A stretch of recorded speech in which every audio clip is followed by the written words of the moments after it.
नमस्कार साथियों, आप सबका पुनः स्वागत है श्रद्धा एस्ट्रो ज्योतिष में।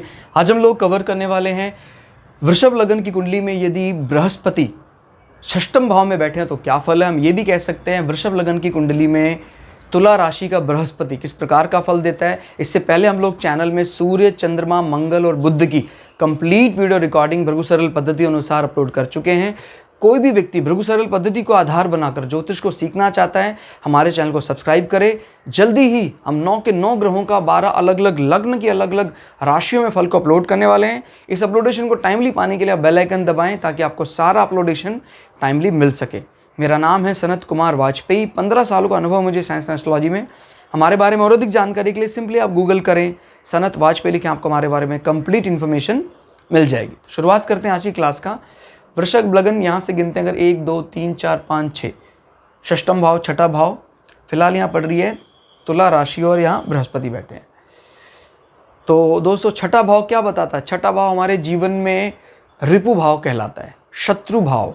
जीवन में जितने भी शत्रु संबंधित विषय हैं, रिपु कैसा हमें परेशान कर पाएगा कि नहीं कर पाएगा, वो छठे भाव से देखते हैं। छठा भाव हमारे किसी काम को किस प्रकार का आप एंड फिनिशिंग टच देंगे। किसी काम को शुरुआत करी, कंपटीशन में जीत की बात भी छठे भाव से पता लगती है। किसी भी प्रतियोगिता में जीत की भाव छठे भाव।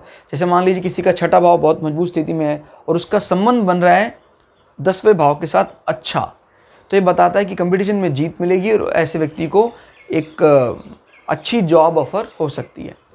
और आपका छठा भाव पालतू पशुओं की बात करता है। कोई इस प्रकार के नाखून के निशान काट दिया इस अंग में, वो सब भी हम देखते हैं। ये हमारे किडनी वाले पार्ट को बताता है। क्लियर होगा? कमर के नीचे वाला हिस्सा किडनी पार्ट को भी बताता है। तो इस हिस्से में कोई दिक्कत है तो वहाँ पता लगती है।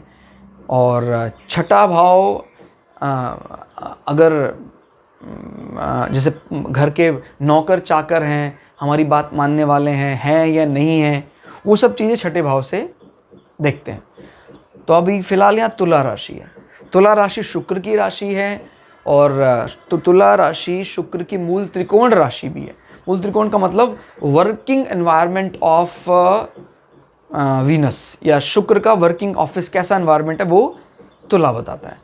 तो तुला क्योंकि कालपुरुष की कुंडली में सप्तम भाव बताता है, जो पार्टनरशिप की बात करता है, डील की बात करता है, प्रेम संबंधों की भी बात करता है, रोमांटिक राशि भी है तो रोमांस की बात भी करता है। फिलहाल ये पड़ गई है छठे भाव में।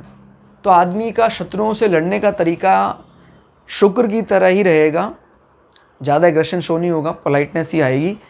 और अगर शुक्र की स्थिति अच्छी है इस कुंडली में तो वो अपने शत्रुओं से उस गुण के जरिए भी निपट लेगा। लेकिन अगर शुक्र की स्थिति खराब है तो व्यक्ति की वो बातें लोगों को बिल्कुल भी अच्छी नहीं लगती। याद रखिएगा, ज़रूरी नहीं कि जो कारकत्व है उसी संबंधी हाउसेस रहने पर ही उसको आपको बल मिलेगा या छूट मिलेगी। कई बार बिना मंगल के गुण, बिना शनि के गुण के ही हम अपने हाउसेस का काम चला लेते हैं। बृहस्पति ने काम चला लिया, बुध ने काम चला दिया, शुक्र ने काम चला दिया, चंद्रमा ने काम चला दिया। लेकिन ये बात तय है कि इन हाउसेस का मेन रूप जो है वो मैलेफिक प्लैनेट को ज़्यादा सूट करता है। और अगर बेनेफिक प्लैनेट कोई नंबर है उनके, लेकिन वो खुद खराब स्थिति में है, तो क्या होगा, वो पोलाइट होकर बात को सुलझाना चाहेगा लेकिन सुलझेगी नहीं, उल्टा उलझ जाएगी। यहाँ बृहस्पति बैठ गए अब। तो बृहस्पति बताते हैं खाली अभी इसको ऐसे देखेंगे तो थोड़ी दिक्कत हो सकती है आपको समझने में। तो अब ये देखिए कि क्या यहाँ कोई योग एक्टिवेट तो नहीं हो रहा है। मैंने आपको पहले भी कई बार बताया था, कभी भी 6 8 12 को देखना हो, 6 8 12, तो ये देखो क्या इनके प्लैनेट आपस में इंटरचेंज तो नहीं कर रहे हैं। अगर इंटरचेंज करते हैं तो ये विपरीत राजयोग को जन्म देता है। और विपरीत राजयोग क्या बताता है? जीवन में जितना ज़्यादा उससे संबंधित विषय आएगा, कष्ट आएगा, उतना ही आदमी दिन ब दिन बढ़ोतरी करता जाएगा। अंततोगत्वा जीत की बात करता है, कष्टों से जीत की बात करता है विपरीत राजयोग। तो क्या बोल रहा है? इससे संबंधित सारे कष्ट यहाँ जाके मिट जाएंगे। यानी बृहस्पति को अब आपको बहुत बलशाली मानकर देखना है। क्लियर हो गया? ऋण, रोग, शत्रु, इन सब का निदान भी हो जाएगा और जीवन में जो इनसे संबंधित कष्ट पैदा हो रहे हैं, पीड़ाएं, वो सारी भी दूर हो जाएंगी। क्लियर? तो बृहस्पति की जब कभी भी अंतर्दशा महादशा लगेगी तो आपको छठे भाव की चीज़ें परेशान करने लग जाएंगी, लेकिन जितना ज़्यादा छठे भाव की चीज़ों में आप लिप्त होंगे उतनी ही जल्दी आपको निजात मिल जाएगी कष्टों से, पीड़ाओं से, दुखों से, क्योंकि विपरीत राजयोग यहाँ काम कर रहा है। क्लियर हो गया? और क्या बता सकते हैं? बृहस्पति का बल अभी बढ़ा हुआ है, आपके आय का साधन यहां बैठा हुआ है ऋण भाव में। तो आपके आय के लिए हो सकता है किसी की रुकी हुई बैंक प्रॉपर्टी सीज करके उसको छुड़ाना हो, झगड़े की प्रॉपर्टी जीत कर वो जिम्मेदार। अब क्योंकि बृहस्पति अच्छी स्थिति में है तो आप वो झगड़े की प्रॉपर्टी भी आसानी से निकलवा लेते होंगे।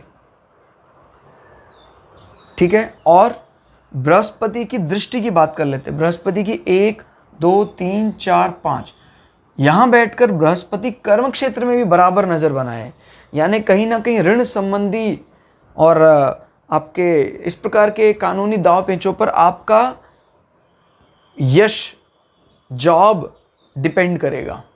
क्लियर हो गया? आपकी सर्विस इस पर डिपेंड करेगी।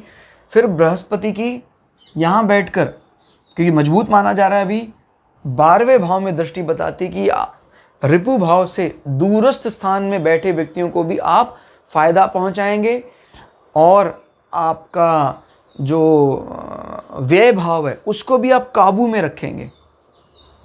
क्लियर हो गया? ऐसे लोग जो भी व्यय करते हैं उस व्यय में एक मंगल का एग्रेशन जरूर होता है, मंगल का अनुशासन जरूर होता है। अगर मंगल की स्थिति अच्छी है तो व्यय आदमी लोग अच्छा करते हैं समाज में। प्राय ऐसे लोग जमीनी व्यय, जमीन पर पैसा अच्छा खर्च करते हैं क्योंकि मंगल भूमि पुत्र है। और बृहस्पति यहाँ बैठ कर बताता है कि आपका जो कोई इस प्रकार का मंगल की दशा में कभी बाहर आपने ज़मीन खरीदी, आपको कर्जा हो गया, वो सब कर्जा भी बृहस्पति की अंतर्दशा में दूर हो जाएगा। क्लियर होगा? 7वीं नज़र मजबूत स्थिति में। फिर 8, 9 बृहस्पति यहाँ बैठकर आपके एसेट्स, धन भाव को भी देख रहा है। तो जब कभी भी आपके जीवन में बृहस्पति की दशा लगे, शुरुआती कष्ट के बाद आपको एसेट्स बढ़ने लग जाएंगे। क्लियर होगा? क्योंकि विपरीत राजयोग ने पासा ही पलट दिया। क्लियर? एसेट्स बढ़ेगा, कुटुंबी सुख बढ़ेगा, आपका रिसोर्सेज का उपभोग बढ़ जाएगा बृहस्पति की दशा में। तो दोस्तों, किसी भी प्लैनेट को सिंगल बिठा के उसके हाउसेस, उसके जहाँ लोकेशन है वो और उसकी दृष्टियाँ, सारे फल को अच्छे से जानिए, तभी आप पारंगत हो पाएंगे भृगु सरल पद्धति। ये क्लास आपको कैसी लगी कमेंट करके जरूर बताइएगा। मिलते हैं अगली क्लास में, तब तक के लिए जय श्री भृगु पराशरा, जय श्री शुक्राचार्य, नमस्कार।